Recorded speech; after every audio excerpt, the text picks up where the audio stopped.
Welcome back to Alberta Primetime. How much economic freedom do Albertans have?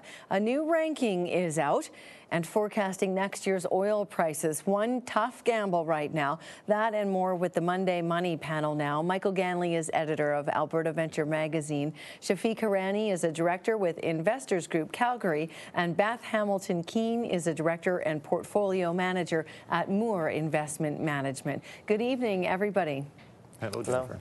A new report by the Fraser Institute names Alberta as the most economically free place in all of North America. And it's not going unnoticed. Even the Wall Street Journal is reporting, "Go west, northwest, young man." Michael, first off, what does that mean, economic freedom? Well, that's a very good question, and I think sometimes I'm a little disappointed in our brothers and sisters in the media, Jennifer, who report on reports like this without really dissecting what is meant by that. Fraser Institute, they will be talking about smaller government, lower taxes, fewer regulations, a more mobile labor force. Those are the factors that they would have considered in this report. But how they define those things and whether they think lower regulation is a good or a bad thing, I mean, I think those need to be broken down a little bit smaller. Beth, is your take on what the Fraser Institute is trying to measure and what it found in Alberta related mostly, as Michael is sort of alluding to here, the prosperity for families? Certainly the prosperity for families is something that many would want to take away from that, and that's been an indicator. Measures of GDP in those states and provinces that have a good indicator are better than those that are not, and so forth. But the one thing that I would keep in mind is the fact that it does really depend on kind of where you're coming from, and in fact this may be able to be used against us at some point in the future as we hear about business tax elements and so forth going forward. Shafik, how significant is the economic freedom ranking, number one for Alberta? Is it significant to our province?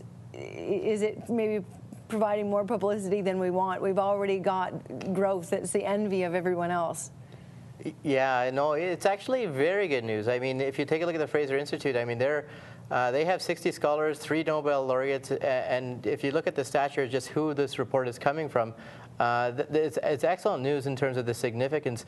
You know, there's research done that the economic freedom and prosperity for the average Albertans is important. So by that token, the significance could increase our demand for employment. And yes, we do have the best growth rate at 4.5%. But like Beth mentioned, we only got one way to go. That's downwards now from #1 ranking. So Michael, is for that reason the publicity good and not remotely bad, even though we have growth issues? Go west, northwest, young man. The Wall Street Journal having fun with this, presumably attracting more and more people to our province. No, I think it's essential that we do so. I think it's important to note that we need skilled workers, though. We don't need unskilled labor. We need skilled workers. But if it's that type of person that can fill a job that is otherwise empty here, I'd say bring on all the publicity we can get. Beth, how closely do you see economic freedom being linked to all Albertans' personal wealth and prosperity? Is this an indicator more of how our big businesses are doing? Is there enough trickle down?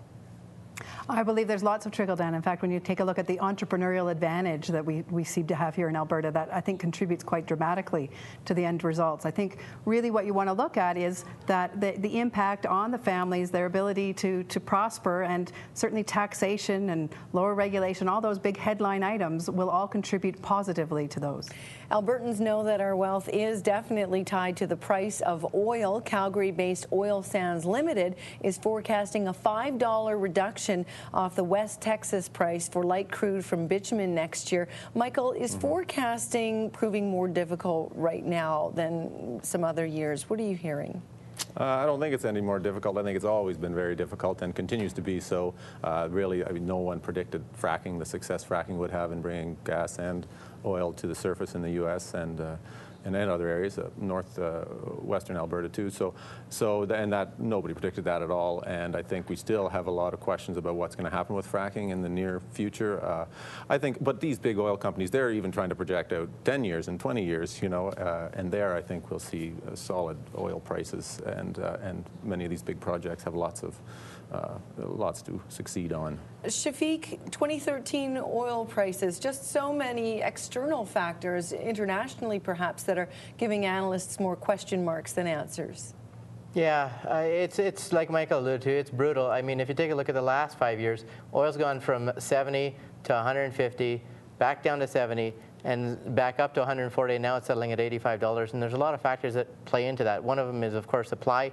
The other is, of course, demand. And the intangible, which a lot of people forget about, is the psychology impact of world tensions, newer technology increases. So it is a very difficult thing to forecast. Beth, Canadian Oil Sands also saying that it's attempting to be conservative in its estimates. Is that how most of the oil patch is going? Well, certainly I think conservative is the right angle. Are they being conservative enough might be a question we could ask. And remember why it's important to understand what's the point of the forecasting. For a company, it's really about the investments in the future and where they want to invest and what direction they want to take the company in. For an investment manager like ourselves, we're looking at what value we would place on those companies for the long term. And so for us, we tend to focus more on the cost of production rather than any near-term oil price. Next up, the first energy project to be reviewed under a controversial new federal assessment regimen gets rejected in Alberta. What does it mean for our energy industry? And also, the somewhat surprising patent capital of Alberta is revealed. Find out where it is. Alberta Primetime returns in a moment.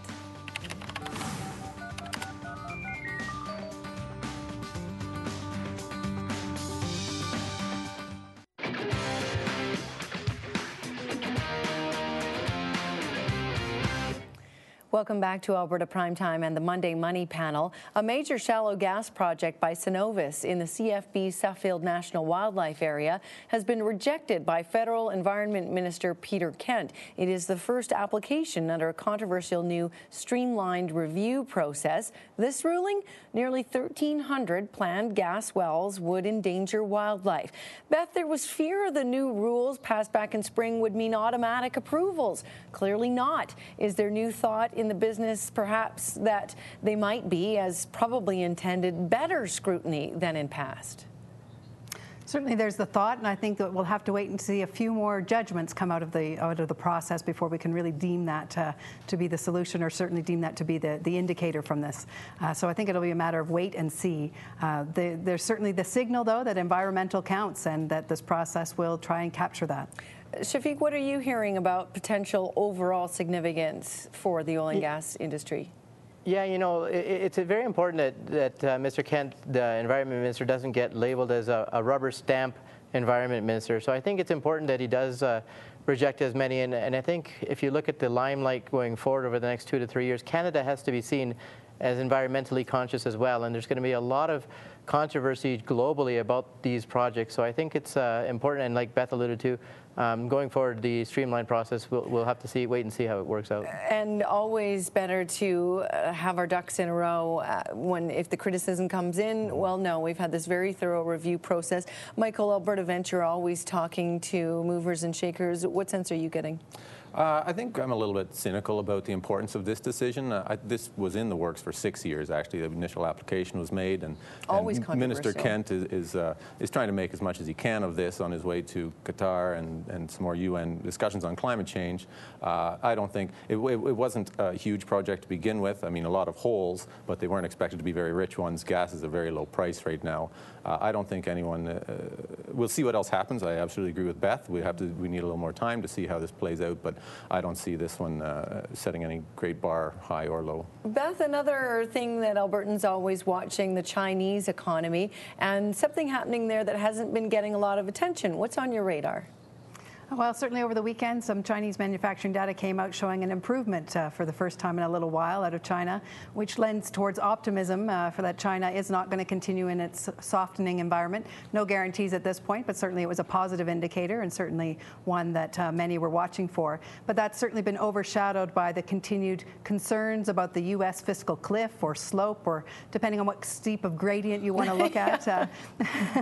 That's certainly been the overwhelming distraction on the markets today, particularly with the politicking going on over the weekend in the States. Shafik, the Bank of Canada's latest interest rate announcement happens this week. A lot of people might think, I know what they're going to say. Why are you watching this one?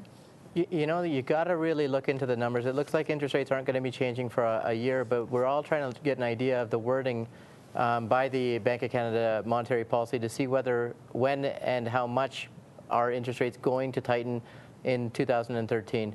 So it's important. And also on Friday, we should also note that job numbers are out. We're looking at around 7.3% unemployment in Canada and about 7.8% in the United States. CP Rail in Calgary and now Esso as well moving out of the downtown, both of them with different reasons. Do either of you in Calgary have a sense of a trend there? Is this a good thing, a bad thing? Yeah, you know, Jennifer, that's actually a really good one, and it's really important now. CP is going to Ogden, and they already had the land, so it's kind of a no-brainer. But CP made a very big decision when they came to Canada. They came to Calgary, and they came to Calgary because of lower taxes. Then they land in Calgary, and next thing you know, taxes are a little bit expensive, so now the exorbitant costs they're looking to reduce and pass on to the shareholder. Right. And Michael, probably no damage for downtown Calgary with a few tenants moving out. No, that the business, the rental rates there, are, the vacancy rate's very low and the rents are very high, so I don't think downtown Calgary is going to suffer through this. Willing to move in. That's right. The December issue of Alberta Venture highlights the patent capital of Alberta. Yes. Where is it? Well, it's, drum roll please, it's in Grand Prairie. So I don't know that people that would first come to mind as a creative spot, but that's, you just look at how many patents were filed and more per capita coming from Grand Prairie than anywhere else.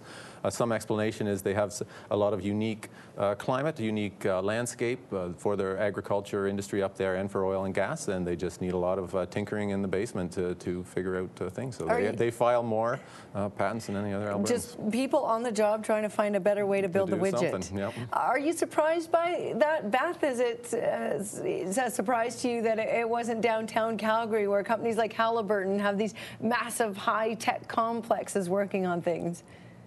No, it doesn't surprise me. I think probably the best creative ideas will come from those areas where there isn't the pressure to come up with them. So I think that's probably a better example. Not to say that great creative ideas can't come out of those big corporate cultures where there's lots of research and development expenditure going on. I think that's also a very good place. But it's the unexpected and kind of low-key areas where they're exposed to all kinds of problems and then the opportunity to solve them. Is there a lesson here for other Alberta communities? Well, I don't know. Specific to Grand Prairie, I mean, Albertans in general, with their entrepreneurial spirit, I think we do file a lot of patents in general. So I'd just say, continue in that vein. Congratulations to Grand Prairie. We'll look for that in your issue. Thank you to all of you for your time tonight.